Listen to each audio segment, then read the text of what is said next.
यस प्रस्तावको पक्षमा अर्थात् हुन्छ भन्ने पक्षमा रहनुहुने मान्य सदस्यहरू सभामुख आसनको दायाँतर्फ रहेको उपकक्ष लबीमा प्रवेश गरी त्यहाँ राखिएको वर्णानुक्रम अनुसारको आफ्नो नामावलीको दस्तखत महलमा दस्तखत गर्नुहोला। एमसीसी का कुन व्यवस्थाहरू खारेज भए, कुन व्यवस्थाहरू थपिए, कुन व्यवस्था परिमार्जित भए, कुन विषयमा अमेरिकी अडान कायम छ। नेपालको संसदमा देखिएको यस दुर्लभ दृश्यलाई हजारौं वर्षसम्म नेपालीहरूले बिर्सन सक्ने छैनन् अनि घृणा गरिरहनेछन्। आजको कहाली लाग्दो रिपोर्ट अब विस्तारमा। नेपाली जनताले अस्वीकार गरेको खण्डमा सन् 2020 मै एमसीसी फिर्ता भएर जाने भनेर 5 मिलियनको लालच देखाउने हाम्रा नेताहरूको नियत आखिर के रहेछ? अनि उसै गरी प्रस्तुत भएको अमेरिकाले सन् 2021 को अन्त्यसम्म आइपुग्दा समेत पनि एमसीसी अनुमोदनको प्रयास गरिरहनुको कारण यस बेला पुष्टि भएको हो। नेपालको इतिहासमा आज जे भइरहेको छ यसले नेपालको भविष्य नै समाप्त पार्नेछ भने नेपालीहरूको हजारौं वर्षको इतिहास गुमाएको दिनका रूपमा चित्रित हुनेछ। एमसीसी संशोधन र एमसीसी मा रहेका विद्यमान व्यवस्थाको परिदृश्य हेरौं। धारावाहिक रूपमा शेरबहादुर देउवाले हस्ताक्षर गरेको मिति 2014 साल भदौ 29 गतेबाटै एमसीसी ले नेपालमा कामलाई अगाडि बढाउने अधिकार पाएको भनेर सम्झौताको दफा 2/2 को खण्ड ख मा उल्लेख गरिएको छ। त्यसो भए संसदबाट अनुमोदन गर्नुपर्ने जरुरी समेत यहाँ देखिएको छैन। तर पनि संसदबाटै अनुमोदन गराएर एमसीसी लाई नेपालमा कार्यान्वयन गराउने प्रयास किन जारी राखियो भन्ने प्रश्नको खोजी गर्दै जाँदा अझ बढी घातक रहस्यहरू फेला परेका हुन्। नेपालको संसदबाटै एमसीसी लाई अनुमोदन गराउँदा हरेक कामले पूर्ण रूपमा अन्तर्राष्ट्रिय वैधता प्राप्त हुनेछ। तत्काल नेपालको संसदबाट एमसीसी अनुमोदन गर्न असम्भव भयो भने पनि एमसीसी का कार्यहरू अगाडि बढाउन नेपाल सरकार अमेरिकासँग सहमत रहेको छ भनेर सम्झौताको दफा 6/2 को खण्ड ख मा उल्लेख गरिएको छ। यस संसदीय हरकतले अमेरिकी सेनालाई नेपाल प्रवेश गर्न बाटो खुलाउनेछ। एमसीसी का लागि अमेरिकाले छुट्याएको पैसाले अपुग भएमा नेपाल सरकारले बेहोर्नु पर्नेछ भने उब्रिएको पैसा अमेरिकाले फिर्ता लानेछ भनेर सम्झौताको दफा 2/2 को खण्ड घ मा उल्लेख गरिएको छ। यसको अर्थ भोलिका दिनमा अमेरिकी पक्षबाट नेपाली सेनाले अमेरिकी दुश्मन राष्ट्रहरू विरुद्ध लडाईँमा सहभागी हुनुपर्ने बाध्यता मात्र होइन त्यसको खर्च समेत नेपालले बेहोर्नु पर्नेछ। आफ्नो देशको लागि सिनको नभाचेको नेपाली सेनाले अमेरिकी रणनीतिमा सहभागी भएर विभिन्न देशहरूसँग अमेरिकी पक्षबाट लडाईँ गर्दा नेपालको अर्थतन्त्र तहस नहस हुनेछ। नेपालले आफ्नो आन्तरिक उत्पादन समेत बन्द गरेर अमेरिकाको उत्पादनलाई प्राथमिकता दिनुपर्ने छ भनेर सम्झौताको दफा 2/7 र खण्ड क देखि घ सम्ममा उल्लेख गरिएको छ। यदि नेपालले यसो नगरे अमेरिकाले नेपाल विरुद्ध सैन्य तथा आर्थिक कारबाही गर्न सक्नेछ भन्ने व्यवस्था छ। तर अमेरिकाले एमसीसी अनुमोदन हुने बित्तिकै यी तमाम उसका अधिकारहरू नेपाल विरुद्ध प्रयोग गर्ने छैन किनभने तत्काल नेपालीहरूको आक्रोशलाई अमेरिकाले आफ्नो हितमा उपयोग गर्नेछ र केही वर्षपछि एमसीसी ले प्रदान गरेका तमाम अधिकारहरू नेपालमाथि लगातार प्रयोग गर्दै जानेछ र नेपालको अन्ततः अस्तित्वमाथि अमेरिका र इन्डियाको नेतृत्व हावी हुनेछ। एमसीसी परियोजना मार्फत अमेरिकाले नेपाल भित्याउने सामानमा कुनै शुल्क, कर, भन्सार, भ्याट लगायतका कुनै पनि शुल्क नेपाल सरकारले लगाउन पाउने छैन भनेर दफा 2/8 मा उल्लेख गरिएको छ। यसले नेपालको अर्थतन्त्र अमेरिका र इन्डियाको नियन्त्रणको बन्दी बनाएको छ। अमेरिकी निर्देशनलाई अवज्ञा गर्ने र अमेरिकी रणनीतिलाई अवरोध भएमा एमसीसी अन्तर्गत अमेरिकाले नेपालमा खर्च गरेको तमाम पैसाको साउ, ब्याज र जरिवाना समेत 30 दिन भित्र बुझाउनु पर्नेछ। यसबाट नेपालको आर्थिक हैसियत कहिल्यै नउठ्ने गरी थलिनेछ। सन् 2016 जुलाई 20 मा नेपाल सरकारले अमेरिकासँग अर्को पनि सम्झौता गरेको खुलासा भएको छ। एमसीसी सम्झौताको दफा 3/1 को खण्ड ख मा यो यथार्थ उल्लेख भएको छ। तर यो सम्झौता भने किन गोप्य राखियो? अब उपरान्त नेपाल सरकारले अमेरिकी आदेशमा काम गर्नुपर्नेछ र अमेरिका र नेपाल सरकार बीच भएका कयौं गोप्य सम्झौताहरूले ती तमाम राष्ट्रघाती सम्झौताका विषयहरू नेपाली जनतालाई समेत गुमराहमा राखेर गोप्य राख्ने समेत उल्लेख गरिएको छ। एमसीसी ऐनको दफा 607 बमोजिम नेपालले अमेरिकी निर्देशनमा काम गर्नेछ भनेर एमसीसी सम्झौताको दफा 3/3 मा उल्लेख भएको छ। कारण के? गणतन्त्रमा हरेक नेपालीलाई राष्ट्रको बारेमा राज्यले जानकारी गराउनु पर्ने थियो। तमाम नेपाली जनताहरूले राष्ट्रका सम्बन्धमा जानकारी हासिल गर्न पाउने अधिकारलाई नेपाल सरकारले कुठाराघात गरेको छ। यस घटनालाई रहस्यपूर्ण रूपमा हेरिएको छ। एमसीसी को लेखा परीक्षण अमेरिकाले गर्नेछ भनेर बेग्लै व्यवस्था गरिएको छ भने अर्कोतिर नेपालको महालेखा परीक्षक कार्यालयले समेत लेखा परीक्षण गर्न सक्नेछ भनिएको छ। तर अमेरिकी लेखा परीक्षणलाई मात्र आधिकारिक मान्यता दिने भनेर एमसीसी सम्झौताको दफा 3/7 मा उल्लेख गरिएको छ। यूरोप, एसिया, पेसिफिक तथा ल्याटिन अमेरिकी क्षेत्र हेर्ने अमेरिकी सैन्य रणनीतिकारले नेपालमा सञ्चालित एमसीसी को नेतृत्व गर्नेछन् भनेर सम्झौताको दफा 4/2 मा उल्लेख भएको छ। अमेरिकी सैन्य रणनीति अनुसार सहभागी हुनुपर्ने एमसीसी मार्फत अमेरिकी रणनीतिलाई बाधा गर्ने भएमा नेपालको संविधान र कानूनहरू निलम्बित हुनेछ भनेर सम्झौताको दफा 5 मा भनिएको छ। अमेरिकालाई चित्त नबुझेमा जुनसुकै बेला विकासका कामहरू बन्द गरिने समेत उल्लेख गरिएको छ।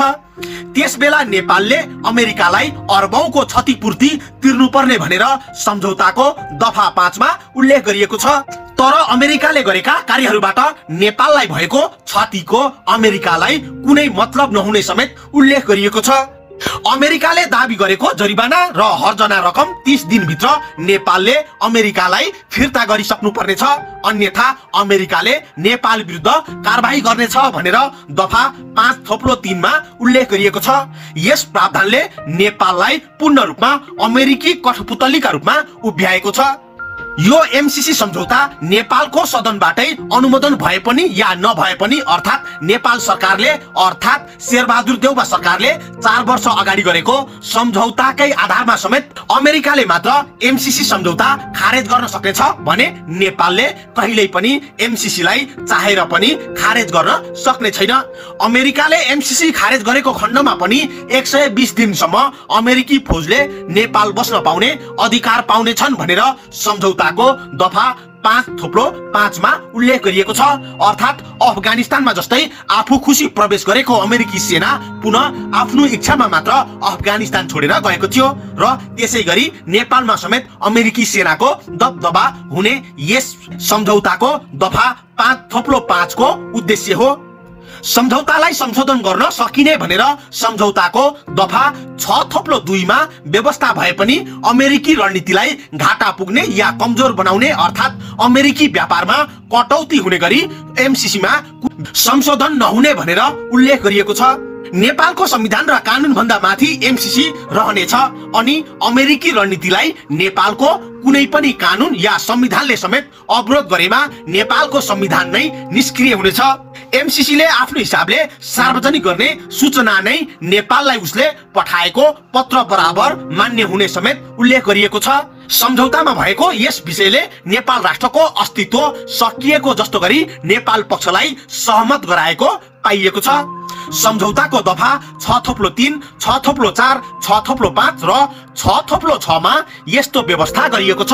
अर्कोतिर नेपालले लगातार हरेक सूचनाहरू अमेरिकी गुप्तचरलाई उपलब्ध गराइराख्नु पर्ने पनि भनिएको छ। यस कारण पनि नेपालको भविष्य अब अन्तिम अवस्थातर्फ गुज्रिएको प्रष्ट देखिन्छ, विज्ञहरू बताइरहेका छन्। एमसीसी का सैनिक तथा कर्मचारीहरूले नेपालीहरूमाथि हत्या, बलात्कार, चोरी, तस्करी या जुनसुकै प्रकारको अपराध गरे पनि नेपालको संविधान र कानून निष्क्रिय रहने मात्र होइन, अदालत र प्रहरीले समेत एमसीसी का ती अपराधीहरूका सम्बन्धमा कुनै पनि अनुसन्धान र कारबाही गर्न नपाउने भनेर एमसीसी सम्झौताको दफा 6/8 मा उल्लेख गरिएको छ। नेपालको स्वतन्त्रता, स्वाभिमान र अखण्डता अनि सार्वभौम सत्ताको प्रयोग गर्ने अधिकार अब अमेरिकालाई दिइनेछ भनेर नेपाल सरकारका सम्बन्धित मन्त्रीले अमेरिकाले तोकेको ढाँचामा लिखित रूपमै सम्झौता गर्नुपर्ने गोप्य रूपमा एमसीसी का कामहरूलाई अगाडि बढाइरहनु पर्ने समेत उल्लेख गरिएको छ। यस सम्बन्धमा सम्झौताको दफा 7 मा व्यवस्था गरिएको छ। यस सम्बन्धमा अमेरिकालाई अधिकार दिएको कयौं सम्झौताहरू समेत भित्रभित्रै गोप्य रूपमा भइसकेको सम्झौताहरूको परिदृश्यलाई यस व्यवस्थाले चित्रित गरेको छ। अनि नेपाल सरकारले आफ्नै जनतालाई झुक्क्याएर आखिर विदेशीको गुलामी किन गरिरहेको छ? अवस्था र परिस्थिति जस्तो भए पनि अमेरिकाले चाहेको मितिबाट एमसीसी सम्बन्धी कामलाई अगाडि बढाउने पूर्ण अधिकार एमसीसी या अमेरिकालाई मात्रै रहेको भनेर दफा 7/3 मा भनिएको छ। यी तमाम व्यवस्थाहरूका बावजुद अमेरिकाको निगाहमा मात्र नेपालले अब अधिकार पाउनेछ, अन्यथा अमेरिकाले नेपालमाथि हरेक क्षेत्रमा उसको नियन्त्रण प्राप्त गरेको छ। यस्ता विषय परिमार्जन नगरी एमसीसीलाई नेपालको हितमा रहेको प्रचार गर्नेहरूको नियत अनि उद्देश्यलाई जति आलोचना गरे पनि कम्ता नै हुने विज्ञहरू बताउँछन्। एमसीसी को भाव नै नेपालमा अमेरिकी सैनिक बेस क्याम्प खडा गर्ने रहेको भएबाट यस एमसीसी सम्झौतालाई खारेज, पुनर्लेखन या परिभाषित गर्नुको विकल्प छैन। तर दुर्भाग्य मान्नुपर्छ, यही हालतमा समेत एमसीसीलाई अनुमोदन गर्ने अन्तिम तयारीमा एमाले र कांग्रेस अनि राप्रपा लागिरहेका छन्। माओवादीले परिमार्जन गर्नुपर्ने भनिरहे पनि के विषय परिमार्जन गरिने हो जनतालाई गुमराहमा राखेको छ। नेकपा एमाले र नेपाली कांग्रेसको केन्द्रीय कमिटीबाट एमसीसी अनुमोदनको निर्णय भइसकेको पाइएको छ भने राप्रपाले यस अगाडि नै एमसीसी अनुमोदनको पक्षमा मतदान गर्ने घोषणा गरिसकेको छ। यसकारण अमेरिकी पक्ष जुनसुकै हालतमा नेपालमा हुबहु एमसीसी अनुमोदन गराउनको लागि हौसिएको प्रश्न देखिएको हो। शेरबहादुर देउबा र केपी शर्मा ओलीलाई अमेरिकी राजदूतले बोलाएर पुरै तयारीको ब्रिफिङ गरेका थिए, तर माओवादीले असहमति जनाएको बताउँदै आइरहेको छ। तर माओवादीको संसदमा फितलो उपस्थितिले सारा निराशालाई थप त्रासदीपूर्ण वातावरणका रूपमा अगाडि बढाएको हो। सारा भरोसाका आधारहरू ध्वस्त पार्दै सदनबाटै एमसीसी अनुमोदनको प्रक्रिया अगाडि बढाइएको हो। यद्यपि एमसीसीमा रहेका केही प्रावधानहरूलाई नेपाल सरकारसँगको छलफलबाट सच्याउन आफू तयार रहेको भनेर अमेरिकाले अघिल्लो साता नेपाललाई पत्र पठाएको थियो। के विषयमा परिमार्जन भयो अनि कुन प्रावधानहरू हुबहु उतार गरिएको छ अनि कुन प्रावधानलाई अमेरिकाले अपरिवर्तनीय भनेको छ र अब एमसीसीले कस्तो अधिकार प्राप्त गरेको छ नेपालमा भन्ने विषयको यथार्थ विवरण सार्वजनिक गरिएको छ। अन्त्यसम्म साथ दिनुहोला। अब सिलसिला हेरौं। विक्रम सम्वत 2074 साल भदौ 29 गते तत्कालीन अर्थमन्त्री तथा नेपाली कांग्रेसका नेता ज्ञानेन्द्र बहादुर कार्कीले अमेरिका पुगेर एमसीसी सम्झौतामा हस्ताक्षर गरेका थिए। तर शेरबहादुर देउबाको त्यस कार्यकालमा एमसीसीलाई सदनबाट अनुमोदन गराउने प्रयास असफल भयो। लगातार कांग्रेसका प्रयासहरू असफल भएका थिए। त्यसपछि बनेको केपी शर्मा ओलीको सरकारका अर्थमन्त्रीले एमसीसी अनुमोदन गराउन आफूहरू दृढ रहेको घोषणा गरेको तथ्यलाई अर्थ मन्त्रालयले वेबसाइटबाटै सार्वजनिक गरेको थियो।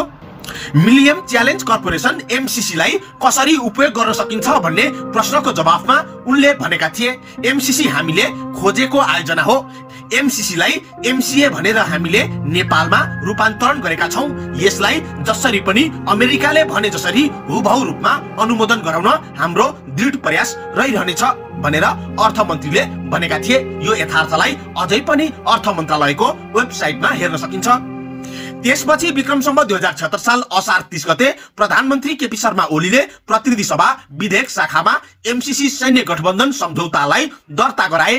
त्यति मात्र होइन, आफ्नो यस अभियानमा विगतका सभामुख कृष्णबहादुर महराले अवरोध गरेका कारण उनलाई सजाय भइसकेको र वर्तमानका सभामुख अग्निप्रसाद सापकोटाले समेत उसै गरी असहयोग गरेका कारण उनको समेत अभिगत महराको जस्तै बनाइदिने भनेर केपी ओलीले संसदबाटै धम्की दिएका थिए। तर माओवादी र हालको एकीकृत समाजवादी र जनमोर्चा लगायतका पार्टीहरूले एमसीसी सम्झौताका खराब व्यवस्थाहरूलाई संशोधन गराउन भन्दै कार्यदल मार्फत अध्ययन गरेर 15वटा विषयमा सुधार गर्नुपर्ने भनेको थियो।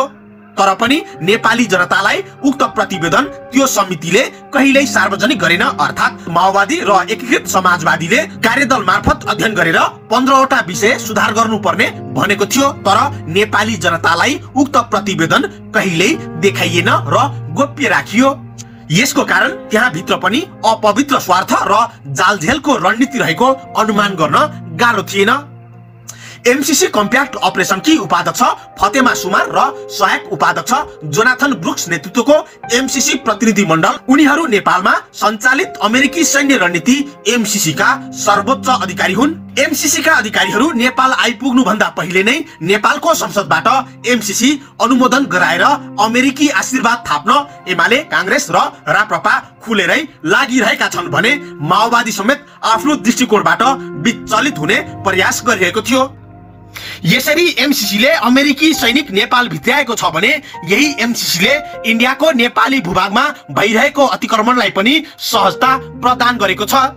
अर्थात् नेपाली भूभाग लिम्पियाधुरा र कालापानी क्षेत्रमा बस्दै आएको इन्डियन फौजलाई अमेरिकी सैनिकले समेत सघाउन सक्ने प्रबल सम्भावना विकास भएको छ। एमसीसी सम्झौताले यस उद्देश्यलाई समेत परिपूर्ति गर्ने व्यवस्था गरेको छ। अमेरिकाले आखिर आफू मात्र होइन इन्डियालाई समेत वैधानिक रूपमा नेपाल छिराउने प्रयास गर्नुको कारण के हो? प्रधानमन्त्री शेरबहादुर देउबा र प्रमुख प्रतिपक्ष दलका नेता केपी शर्मा ओलीको यस घटनामा मिलेमत हुनु झनै रहस्यमय छ। त्यसमाथि ज्ञानेन्द्र शाहका कार्यकर्ता अर्थात् राजावादी राप्रपाले समेत समर्थन गर्नुले देशको भविष्यलाई झनै भड्खालोमा हालेको विज्ञहरू बताउँछन्। एसियामा अमेरिकी सैन्य गठबन्धनको नाइके इन्डियालाई नेपालमा अझ व्यापक रूपमा स्थापित गराउन नेपाल सरकारले अमेरिका समक्ष प्रतिबद्धता जनाइसकेको छ। यसै सम्झौता मार्फत यस सम्झौतामा भएका यी तमाम व्यवस्थाहरूको सम्बन्धमा जानकार रहेको नेपाली कांग्रेसले 2074 सालमै उक्त राष्ट्रघाती सम्झौतामा हस्ताक्षर गरिदियो। नेपाल सरकारको तर्फबाट, नेपाली जनताको तर्फबाट। अनि एमालेले 2076 सालमै एमसीसी अनुमोदनको प्रतिज्ञा गर्यो। राप्रपाले पनि उसै गर्यो। तर माओवादीले परिमार्जनको प्रस्ताव राखेको भए पनि के विषयमा कसरी परिमार्जन गरिनेछ भनेर नेपाली जनतालाई कहिल्यै बताएन। विगतलाई हेर्ने हो भने सांसद संख्या थोरै भए पनि माओवादीले चाहेमा संसद अवरुद्ध गरेर पनि एमसीसीलाई रोक्न सक्ने विकल्प देखिन्छ। तर माओवादीले यसो गर्यो भने पनि उसको चरित्र भने अलोकतान्त्रिक भनेर आलोचना हुन सक्नेछ। नेकपा एकीकृत समाजवादीलाई सरकारमा सहभागी गराइरहेको नेपाली कांग्रेसले एमसीसी का पक्षमा उपयोग गर्ने प्रयास गरिरहेको छ। जनमोर्चा जस्तो एक सिटे पार्टीको ताकतले एमसीसी रोक्नका लागि खासै भूमिका खेल्न सक्ने देखिँदैन। यद्यपि माओवादीको ताकतले पनि एमसीसी रोक्न सक्ने क्षमता राख्दैन। एउटै विकल्प भनेको संसद अवरुद्ध गर्नु मात्र रहेको छ। तर यो विकल्प पनि लामो समय चल्न सक्दैन।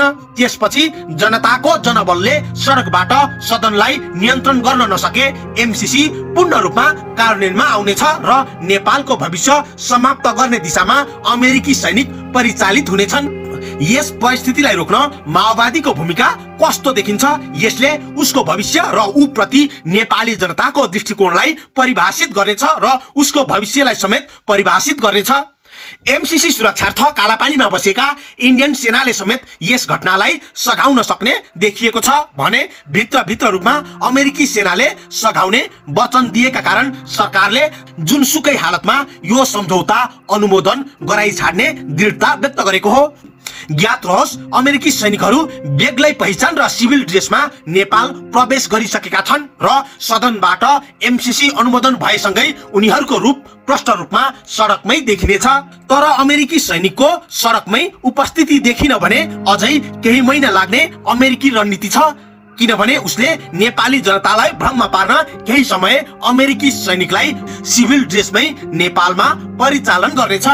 अर्कोतिर शेरबहादुर देउबाको सरकार ढलेको खण्डमा अराजक देखिएका केपी ओली फेरि पनि प्रधानमन्त्री बन्ने त्रासका कारण माओवादीले कांग्रेसको सरकारमा निरीह रूपमा आफ्नो उपस्थितिलाई जनाएको हुन सक्ने विज्ञहरू बताउँछन्। तर जे होस्, माओवादीको हैसियत के हो भन्ने कुरा अब तत्कालै थाहा हुनेछ र एमसीसी रोक्न उसले कसरी प्रयास गर्नेछ भन्ने कुराले पनि उसको परिभाषा विशेष रूपमा चित्रित हुनेछ। एमसीसी को पक्षमा मतदान गर्ने र रोक्न नसक्ने दुवै पक्षको हकीकतलाई नेपाली जनताले यस बेला स्मरण गरिरहेका छन्।